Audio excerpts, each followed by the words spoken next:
तो ये एक वायरल क्वेश्चन है जो कि इंटरनेट पर इस समय चल रहा है। क्या ये वाकई आईआईटी लेवल का है? क्या इसे हम एक बार लगा करके चेक करते हैं।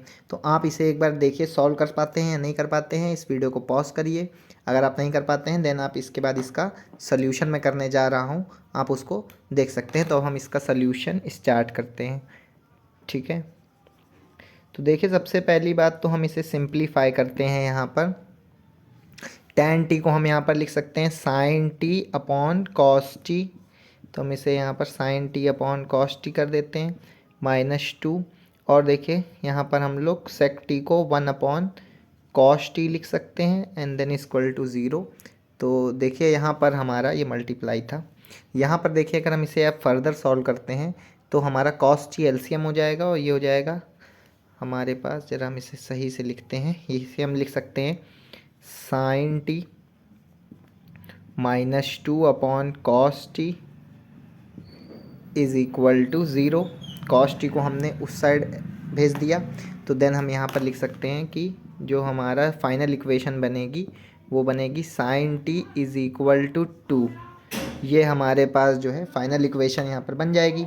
लेकिन यहाँ पर देखिए ये इक्वेशन इतनी आसानी से सॉल्व नहीं हो पाएगी।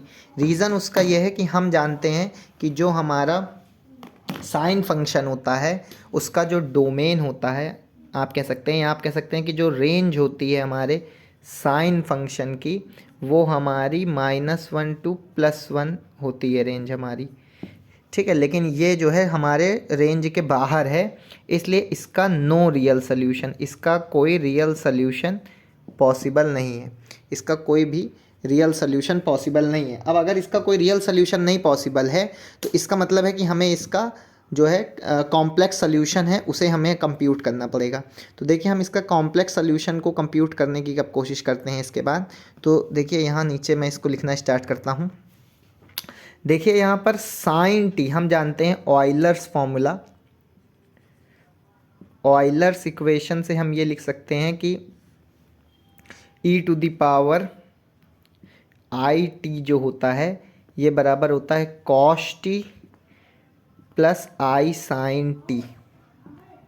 ये तो देखिए अगर हम यहाँ पर अब e⁻−आई टी को कंसीडर करेंगे तो ये हमारा होगा कॉस ऑफ -t जो कि कॉस टी के ही बराबर होगा और -i साइन टी। अब देखिए अगर हम इन दोनों एक्सप्रेशंस को सब्ट्रैक्ट कर लें आपस में तो देखिए यहाँ पर माइनस, यहाँ पर माइनस, यहाँ पर प्लस, तो हमारा जो ये टर्म है ये टर्म हमारा यहाँ पर कैंसिल आउट हो जाएगा। देखिए ये दोनों हमारे माइनस में हो जाएंगे, सॉरी, e⁻IT और माइनस e⁻−IT, ये हमारा इस तरह से हो जाएगा। और हमारे जो एक cos t वाले टर्म है ये हमारे कैंसिल आउट हो जाएंगे और ये दोनों टर्म हमारे ऐड हो जाएंगे यहाँ पर, और आयोटा यहाँ पर हमारा सामने आ जाएगा तो जाएगा 2 आयोटा साइन टी। तो देखिए यहाँ से अगर हम इसे अब आगे सॉल्व करने की कोशिश करें तो इसको मैं ऊपर से थोड़ा सा रब कर दे रहा हूँ। देखिए यहाँ पर इसे मैं यहाँ तक रब कर दे रहा हूँ। अब देखिए अगर हमने इसे यहाँ तक रब कर दिया, अब देखिए इसके बाद हम ये लिख सकते हैं, यहाँ से अगर हम साइन टी की वैल्यू निकालेंगे देखिए तो जो हमारा साइन टी की वैल्यू होगी, साइन टी की वैल्यू हो जाएगी वो यहाँ पर हो जाएगी e⁻i माइनस e⁻−i और अपॉन में 2i, ये हमारी वैल्यू यहाँ पर हो जाएगी जो कि हमने इस एक्सप्रेशन से कैलकुलेट की है। तो साइन टी की वैल्यू ये हो जाएगी और यहाँ से देखिए हमें साइन टी को 2 के इक्वल पुट करना चाहिए। तो हम यहाँ पर अगर 2 पुट कर देंगे तो हमारा हो जाएगा e⁻IT minus e⁻−IT is equal to 4i। ये हमारा सोल्यूशन जो है यहाँ तक पहुँचा है। अब देखिए यहाँ पर e⁻−IT, अब इसे हम नीचे वाले को भी रब कर देंगे, आपको उम्मीद है कि ये समझ में आ गया होगा। अब देखिए इसके बाद हम यहाँ पर आगे इसे अब कैसे सॉल्व करेंगे। अब देखिए यहाँ पर e⁻IT को एज इट इज़ लिखा रहने देंगे, इसे हम लोग 1/e⁻IT लिख देंगे और ये 4i हम यहाँ पर लिख देंगे। अब देखिए अगर हम एलसीएम लेंगे यहाँ पर तो e⁻IT का whole square -1 is equal to 4i e⁻it। इस तरह से हम इसे लिख सकते हैं। क्या ये सही किया है? हाँ सही है ये। ठीक है, अब इसे हम इधर बुला लेंगे तो ये हो जाएगा e⁻it whole square -4 iota e⁻t, ये यहाँ लिखा, -1 इज इक्वल टू 0। तो ये अगर हम ध्यान से देखेंगे तो ये हमारी एक क्वाड्रेटिक इक्वेशन बन गई है e⁻−i में। तो बाय क्वाड्रेटिक फॉर्मूला देखिए हम इसे लिख सकते हैं, इसका सल्यूशन। तो क्वाड्रेटिक फॉर्मूला से इसका सल्यूशन हमारे पास हो जाएगा e⁻it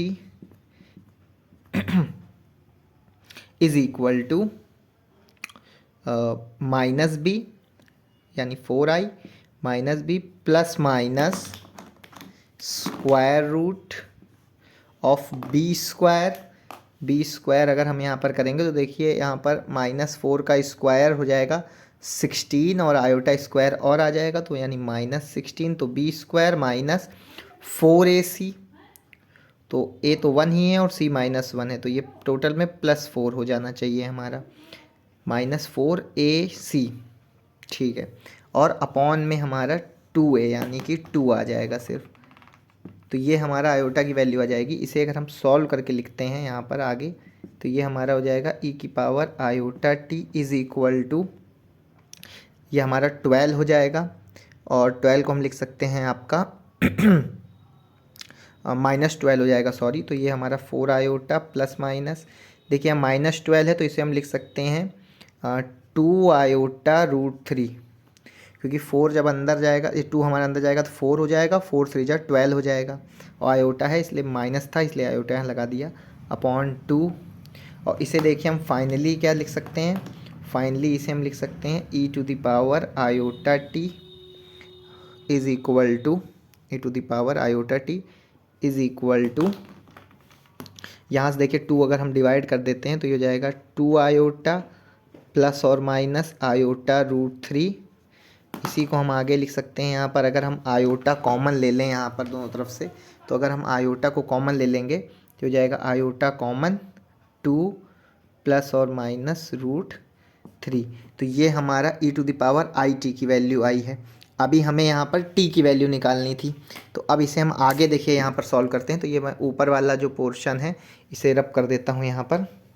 तो देखिए थोड़ा लेंदी क्वेश्चन है, देखने में भले छोटा ही लग रहा पर ये है बड़ा क्वेश्चन थोड़ा सा, इसकी भी हमें अब ज़रूरत नहीं है तो इसे भी हम रब कर देते हैं, हमें बस इसी की ज़रूरत है यहाँ पर। तो देखिए अब इसके बाद यहाँ पर हमारा जो फाइनल आया है वो हमारे पास ये इक्वेशन हमारे पास सॉल्व हो गई है। अब देखिए अगर हम इसे इसके आगे सॉल्व करेंगे तो हमारे जो लास्ट स्टेप में आया है e⁻it, ये हमारे पास आया है आयोटा 2 प्लस माइनस √3, हमारे पास ये वैल्यू यहाँ पर आई है। तो हम इसे भी अब रब कर देते हैं, इसे हमारे कोई ज़रूरत नहीं है हमें इसे लिखने की। अब देखिए इसके बाद अब हमें t की वैल्यू चाहिए, इसलिए हम दोनों तरफ लॉग ले लेंगे। हम यहाँ पर लिखेंगे टेकिंग लॉग बोथ साइड, हम यहाँ पर लॉग ले लेंगे। देखिए अगर हम यहाँ पर लॉग ले लेंगे तो ये जो e⁻it है ये तो हमारा आगे आ जाएगा e⁻it, और यहाँ पर बचेगा सिर्फ ln e, तो ये हमने यहाँ पर लिख दिया। और देखिए हमारा जो राइट हैंड साइड है उसमें हम इसे 2 पार्ट में कैसे लिखेंगे, उसमें हम इसे लिख सकते हैं ln iota plus ln 2 plus minus √3, इसे हम इस तरह से लिख सकते हैं। देखिए यहाँ पर आयोटा को हमने अलग करके लिख दिया है यहाँ पर। अब देखिए ln आयोटा को हम यहाँ पर कैसे लिख सकते हैं, देखिए ये स्टेप समझना बहुत ज़रूरी है। यहाँ पर ln जो आपका e है ये तो हमारा 1 हो जाता है, तो ये हमारा 1 हो जाएगा यहाँ पर, तो इसे हम 1 लिख देंगे। तो iota t is equal to, ये हमारा हो जाएगा ln i को देखिए हम इस प्रकार से लिख सकते हैं e⁻i⁻2।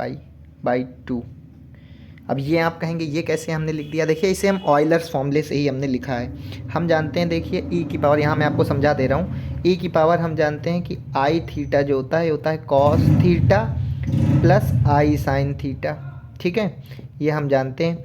अब देखिए अगर हम थीटा की जगह π/2 पुट कर दें तो ये हो जाएगा e⁻i π/2। देखिए cos π/2 यहाँ आप रखेंगे, cos π/2 की value 0 plus iota sine pi by 2 की वैल्यू 1, तो ये कुल मिलाकर के आई आएगा। यानी आई को हम ये भी लिख सकते हैं, तो इसे हमने यहाँ पर ये लिख दिया है।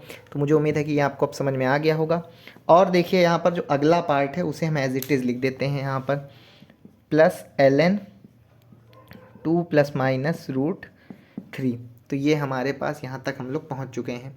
अब देखिए इसके आगे यहाँ पर आयोटा को हम आगे ले आते हैं, तो यहाँ पर I T is equal to हमारे पास हो जाएगा आई पाई बाई 2। देखिए ln e की वैल्यू 1 और plus ln 2 plus minus root 3। तो ये हमारे पास यहाँ तक आ गया। अब देखिए हमें t की वैल्यू चाहिए थी, इसलिए हम लोग यहाँ पर आयोटा से डिवाइड कर देते हैं, तो हो जाएगा पाई बाई 2 प्लस, अब देखिए यहाँ पर आएगा 1 by iota ln 2 plus minus root 3। ये हमारे पास यहाँ पर पहुँच गया। अब देखिए 1 बाय, क्योंकि हम लोग कभी भी यहाँ पर 1 बाय आई नहीं लिखते हैं, इसलिए आयोटा से ऊपर नीचे यहाँ मल्टीप्लाई कर लेंगे। तो ये हमारा आयोटा से ऊपर नीचे जब हम मल्टीप्लाई कर देंगे तो देखिए फाइनली हमारे पास t is equal to pi by 2 और यहाँ पर हमारा माइनस आ जाएगा और ये हो जाएगा iota ln 2 plus minus root 3। तो ये क्वेश्चन इस तरह से देखिए सॉल्व होगा, लेकिन अभी भी ये जनरल सोल्यूशन नहीं है, ये एक पर्टिकुलर सोल्यूशन है। ठीक है, ये एक पर्टिकुलर सोल्यूशन है हमारा।